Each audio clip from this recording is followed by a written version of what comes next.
Me once that everybody's under-encouraged. You have encouraged your vice president, and I know all of those in our delegation who are with us today, and we thank you. And I leave here today that God is at work. And I had occasion to be reminded that even when it doesn't seem that way, God is still working. A little bit earlier this week, you see, I received a letter from a pastor who leads a church not far from Jacksonville, Florida. He told me of a time that he and his new bride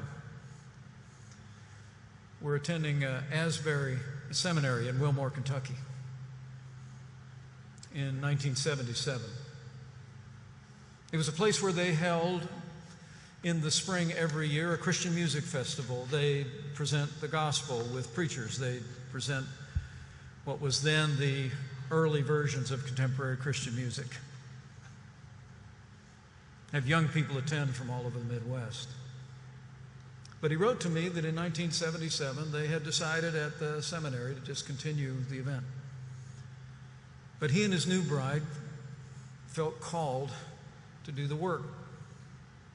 He wrote to me and said that several friends told us that it would be very hard on our new marriage and that we shouldn't do it. But he said we answered the call. We gathered a few other seminarians to help us, and they worked a whole year to arrange the event in the spring of 1978.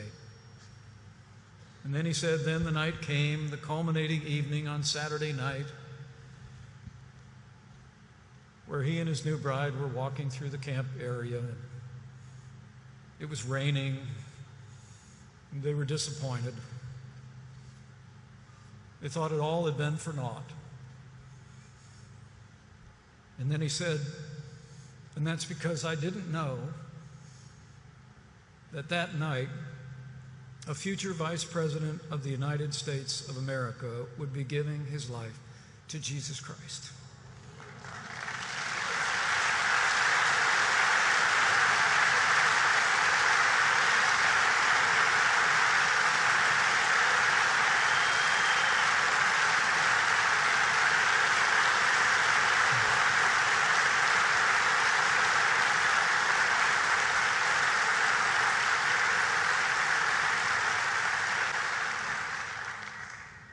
He wrote to me, I cannot write this without tears.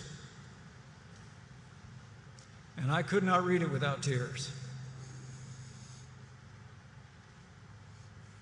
Because I remember that night, sitting on a hillside. It was raining. And it was like I heard the words for the first time. But God so loved the world that he sent his only begotten Son, that whoever might believe in him might not perish, but have eternal life. And I stood up and I walked down that night, not out of a sense of intellectual assent, but because my heart was broken with gratitude for what had been done for me on the cross. I'm working on a letter to that pastor, which I will not be able to write without tears.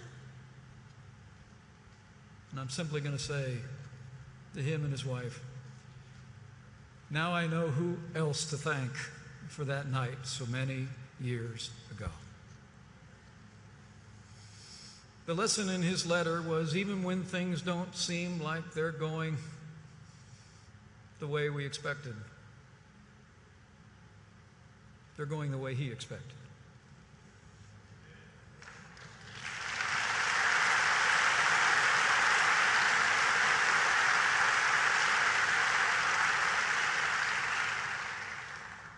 And we can claim those other ancient words that have been over the fireplace in our home in Indiana, in the governor's residence, in the vice president's residence today. They read, "For I know the plans I have for you, plans to prosper you and not to harm you, plans to give you a hope and a future. And I believe with all my heart, on this Celebrate Freedom Sunday and every day, that if we will but hold fast to Him, we'll see our way through these challenging times. We will restore our nation's health. We will renew our freedom, and we will inspire people across this land with our witness of the love and compassion and strength that comes in a personal relationship with Jesus Christ. Thank you for letting me join you.